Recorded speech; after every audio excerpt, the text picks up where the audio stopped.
ये आकाशवाणी है। प्रस्तुत है सुर्खियों में।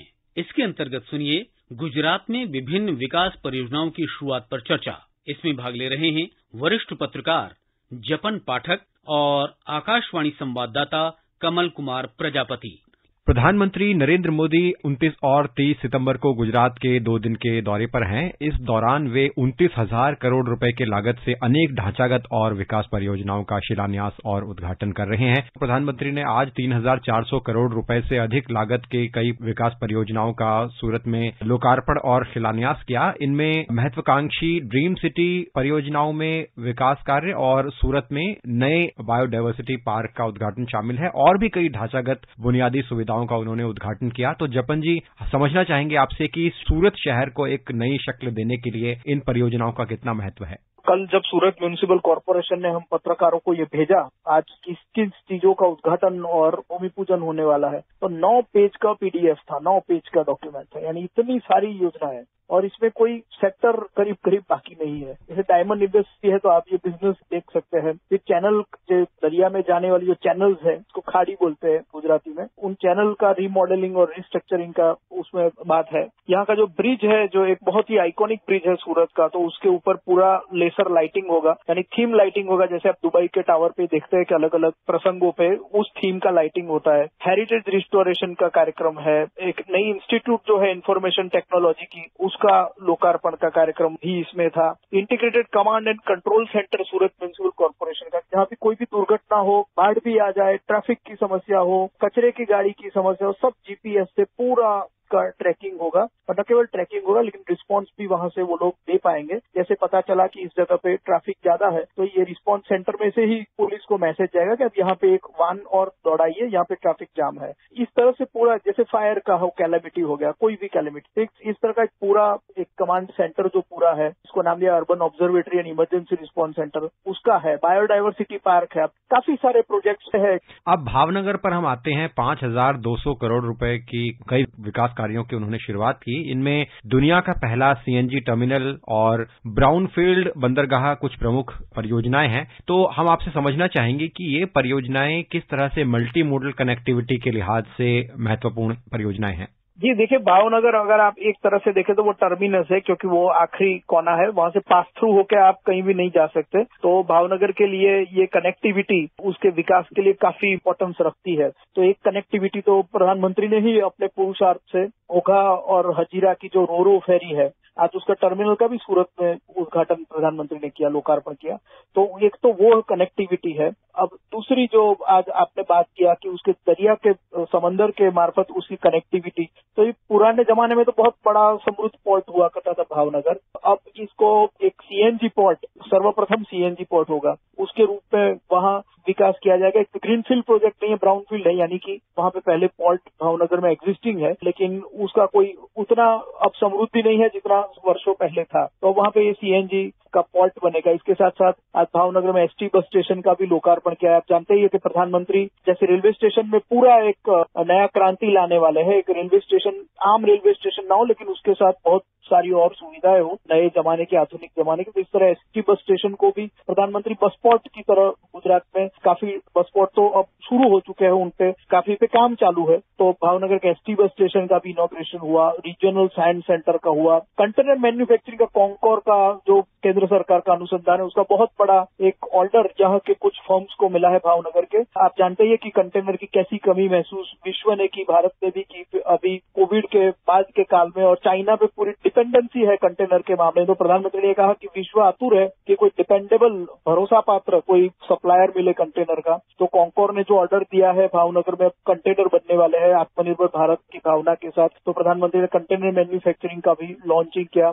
एक सौराष्ट्र के लिए आप जानते ही है कि कितना जरूरी है पानी का इश्यू। तो सौनी योजना ये प्रधानमंत्री ने शुरू की थी कि नर्मदा के साथ सौराष्ट्र के बड़े बड़े डैम्स और रिजर्वायर्स लिंक किए जाए। तो इस सौनी योजना का आज लिंक 2 पैकेज 7 था, उसका भी डेडिकेशन हुआ। 400 करोड़ की लागत थी उसमें।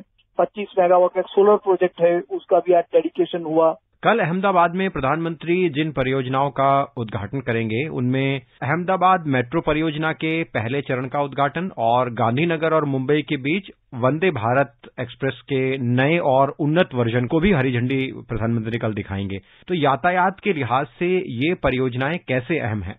ये मास ट्रांसपोर्ट की दृष्टि से काफी महत्व का प्रोजेक्ट है अहमदाबाद मेट्रो रेल प्रोजेक्ट। आप देखें तो नरेंद्र भाई जब मुख्यमंत्री बने तो उससे पहले Ahmedabad municipal transport service city bus वो एकमात्र मास ट्रांसपोर्ट का जरिया थी। उसके बाद नरेंद्र भाई ने BRTS यहाँ पे दाखिल किया और फिर मेट्रो का काम शुरू हुआ और अब मेट्रो का कुछ 6.5 किलोमीटर का एक रूट था वो तो पहले ही ओपन किया था प्रधानमंत्री ने, लेकिन अब रियल सेंस में अहमदाबाद में मेट्रो का नेटवर्क का उद्घाटन होगा। 32 किलोमीटर का नेटवर्क का उद्घाटन कल प्रधानमंत्री करने वाले, उसके साथ उसके 2 डेपो स्टेशन ये सारी चीजों का कल उद्घाटन प्रधानमंत्री करने वाले। काफी इम्पोर्टेंट ये है क्योंकि अहमदाबाद के नॉर्थ को साउथ से और ईस्ट को वेस्ट से जोड़ने वाली 2 प्रमुख लाइन है 32 किलोमीटर की। इसके साथ पुराना 6 किलोमीटर का एरिया ज्वाइन हो जाएगा तो करीब 39 किलोमीटर ज्यादा ये मेट्रो का नेटवर्क है। मैं जब कह रहा हूँ 38-39 तो आप ये फिगर या आंकड़ा देख के सुन के समझ सकते हैं कि वो कितना बड़ा इम्पैक्ट अहमदाबाद सिटी में डालेगा जब 39 किलोमीटर का एक डेडिकेटेड नेटवर्क मिलेगा ट्रांसपोर्टेशन का, जो सस्ता भी होगा, सुलभ भी होगा और ट्रैफिक को बात नहीं करेगा क्योंकि या अंडरग्राउंड होगा या ओवर द हेड होगा। प्रधानमंत्री अंबाजी में 7,200 करोड़ रुपए से अधिक विभिन्न विकास परियोजनाओं का शिलान्यास और उद्घाटन करेंगे। एक अहम परियोजना की अगर हम बात करें तो वेस्टर्न फ्रेट डेडिकेटेड कॉरिडोर के 62 किलोमीटर लंबे new Palampur new Mehsana section और 13 किलोमीटर लंबे न्यू पालनपुर न्यू चटोधर सेक्शन। तो ये जो एक तरह से पूरा प्रोजेक्ट है जिसको प्रधानमंत्री कल समर्पित करेंगे, इससे गुजरात सहित राजस्थान और हरियाणा के जो अनेक इलाके हैं उनके उद्योगों को किस तरह से लाभ पहुंचने वाला है।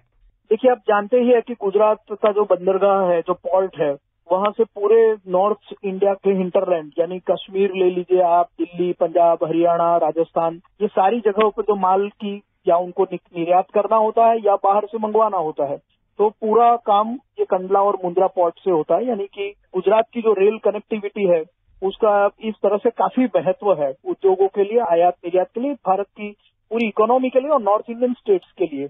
तो अब जब ट्रेन का ट्रैफिक एग्जिस्टिंग ट्रैक पे काफी बिजी हो जाता है, काफी सारी नई ट्रेन अनाउंस होती है लोगों की सुविधा बढ़ाने के लिए, लेकिन वो एक ही ट्रैक पे उसका पूरा हो जाता है। तो अगर ये जो मालगाड़ी है, जो गुड्स फ्रेट जो कैरी करती है, वो ट्रेनों के लिए डेडिकेटेड फ्रेट कॉरिडोर हो, यानी कि पैसेंजर ट्रेन वाले पटरी पे वो न चल के सिर्फ वो पटरी पे चले अपनी डेडिकेटेड, तो पैसेंजर ट्रेन वाली पटरियां के लिए काफी ज्यादा ट्रेन दौड़ाने की संभावना खड़ी होगी और जो इंडस्ट्रियल जो गुड्स का फ्रेट का जो कॉरिडोर है उसपे से ट्रेन चलेगी तो वो काफी तेजी से माल सामान ले जा पाएगी।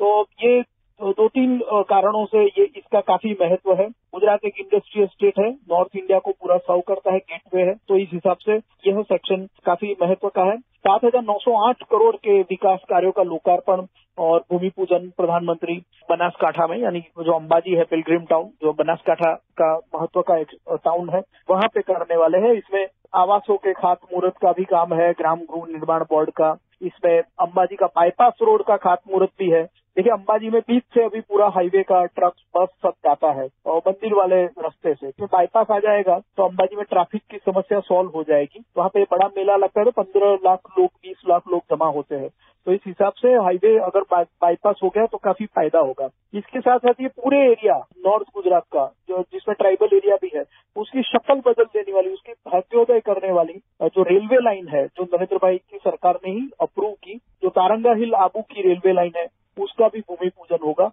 ये भी एक बड़ा ही फायदे वाला प्रोजेक्ट होगा। दिल्ली यानी नॉर्थ की तरफ जाने का नया रूट रेलवे को मिल जाएगा। तो काफी सारे जो काम है वो अंबाजी में भी उसका भूमि पूजन और इनॉग्रेशन प्रधानमंत्री के कर कमलों से होने वाला है। जपन जी, बहुत बहुत धन्यवाद। विस्तार से आपने इन विकास परियोजनाओं के बारे में हमारे साथ चर्चा की और जानकारी दी। शुक्रिया। अभी आप सुन रहे थे गुजरात में विभिन्न विकास परियोजनाओं की शुरुआत पर चर्चा। इसमें भाग ले रहे थे वरिष्ठ पत्रकार जपन पाठक और आकाशवाणी संवाददाता कमल कुमार प्रजापति। ये कार्यक्रम आकाशवाणी के समाचार सेवा प्रभाग द्वारा प्रस्तुत किया गया।